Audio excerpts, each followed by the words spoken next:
नमस्कार, मैं मनोज बिश्नोई और राजनीति की दुनिया में आपका बहुत बहुत स्वागत है। आम चुनावों को लेकर के यानी लोकसभा चुनावों को लेकर के कल दोपहर 3 बजे इलेक्शन कमीशन यानी कि चुनाव आयोग ने एक प्रेस कॉन्फ्रेंस कर दी और जिसमें तारीखों का ऐलान हो गया। ये बताया गया कि लोकसभा चुनाव है राजस्थान के अंदर 2 चरणों में संपन्न कराए जाएंगे, 19 अप्रैल और 26 अप्रैल। बाड़मेर जैसलमेर के अंदर मतदान की प्रक्रिया भी 26 अप्रैल को की जाएगी। उन्होंने ये बताया कि लोकसभा चुनाव को लेकर के आचार संहिता भी उसी समय लग चुकी थी जिस समय उन्होंने इस प्रेस कॉन्फ्रेंस के माध्यम से चुनावों के तारीखों का ऐलान किया। बाड़मेर जैसलमेर की राजनीति भी इस कदर पहुंची है कि कुछ भी बदल सकता है, कुछ भी हो सकता है, कुछ कह नहीं सकते। इस बदलते हुए मौसम के अंदर, बदलती हुई राजनीतिक दुनिया के अंदर नेताओं ने भी गिरगिट को पीछे छोड़ करके लोकतंत्र के अंदर अपने खुद को बदलने की भरकम कोशिश की है और सफल भी हो गई हैं। बदलते हुए मौसम के अंदर अपने खुद को बदलने का सबसे पहले कीर्तिमान स्थापित किया था राहुल कंसवा ने और उसके बाद किया है जो रिछपाल मिर्धा ने, और उसके बाद बाड़मेर और जैसलमेर की राजनीति कहानियों को बताने की शुरुआत करूं तो उम्मेदराम बेनीवाल ने भी खुद को बदल दिया है। जी हाँ, वे कभी बोतल के निशान पर चुनाव लड़ते थे, अब वे हाथ के संबल पर चुनाव लड़ते हुए नजर आएंगे। इससे खफा होकर के हनुमान बेनीवाल ने सीधा ही कह दिया कि पुखराज गर्ग जो हमारे कार्यकारिणी, जो भंग कार्यकारिणी के प्रदेशाध्यक्ष थे, यानी कि प्रदेशाध्यक्ष तो नहीं कह सकते, लेकिन पुखराज गर्ग और उम्मेदराम बेनीवाल हमारे पार्टी के नेता थे। हमने इनको नेता बनाया, आरएलपी के एक एक कार्यकर्ताओं ने मिलकर के उनको नेता बनाया, लेकिन आज उन्होंने पार्टी छोड़ दी है। हमको कुछ भी नहीं कहा, अगर कुछ कारण बताते तो हम उनका जरूर निवारण करते, लेकिन इन दोनों के जाने से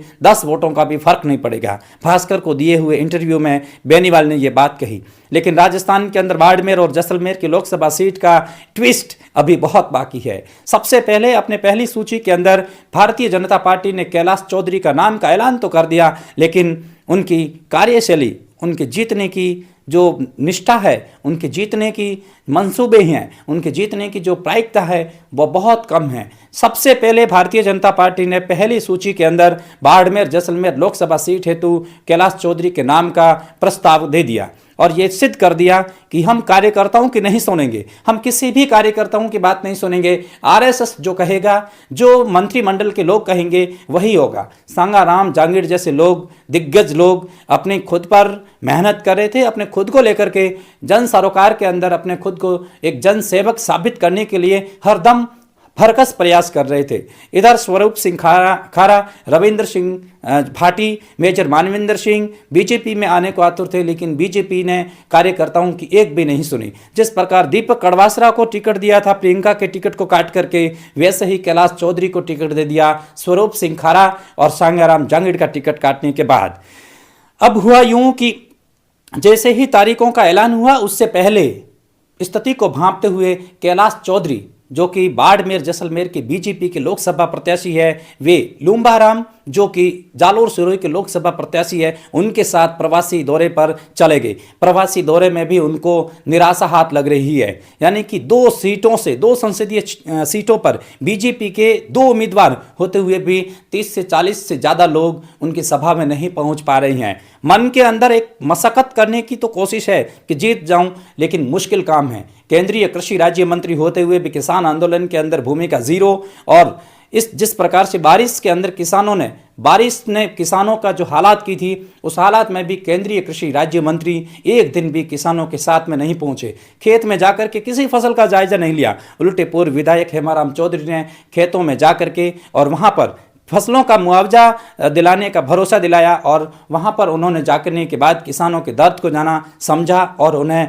भरोसा दिलाया कि हम आपके साथ हैं। जबकि सत्ता उनके साथ नहीं थी, सत्ता उनके विपक्ष में थी, सत्ता बीजेपी की थी और वे कांग्रेस की है। इधर हरीश चौधरी ने अपने राहों का कांटा अलग करते हुए उम्मेदराम बेनीवाल को जो आरएलपी से कांग्रेस में शामिल कर दिया, और इस तरीके से कर दिया कि पूछो मत। कहानियां बदलती गई, अब कहानी और ट्विस्ट होने वाली है।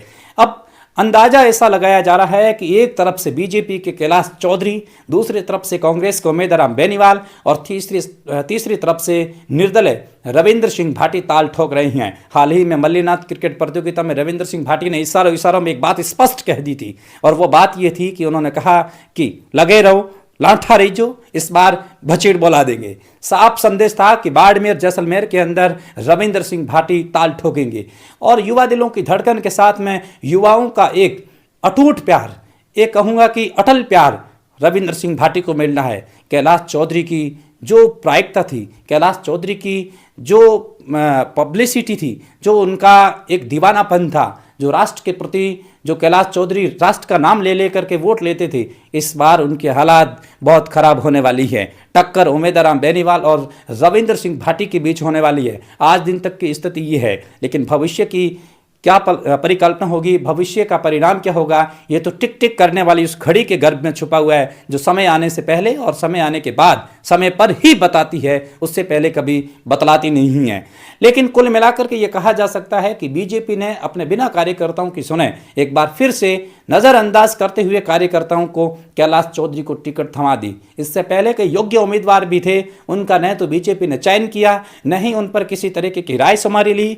बिना अंदाजा लगाए और बिना किसी कारण और बिना किसी भूमिका को अदा किए कैलाश चौधरी को टिकट थमा दी।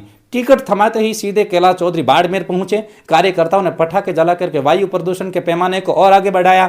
लेकिन पटाखे से तो होना क्या, जिस समय 26 तारीख को मतदान होगा उस समय पता चलेगा कि कौन जीतेगा कौन हारेगा। लेकिन कुछ कह नहीं सकते। जिस प्रकार से राजनीतिक दल में जो नेता है अपने अपने दल को बदल करके इधर उधर जा रही हैं, तो राजनेताओं पर भरोसा करने से बेहतर है कि पब्लिक अपने मत का प्रयोग करे, अपने मत पर भरोसा करे। किसको वोट देना है किसको नहीं देना है ये बात आप सबको पता है। कैलाश चौधरी ने जैसे ही कहा कि हम लोकसभा चुनाव के लिए दावेदारी ठोकेंगे, वैसे ही बीजेपी के स्वयं के कार्यकर्ताओं ने उनकी बगावत करनी शुरू कर दी।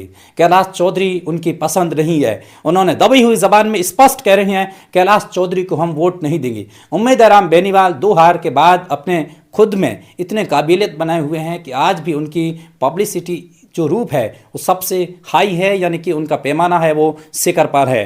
राजनीति की दुनिया में आज के इस एपिसोड में इतना ही। मिलेंगे एक और नए एपिसोड के साथ में। इस बार कहानी कुछ और ट्विस्ट होगी। नमस्ते।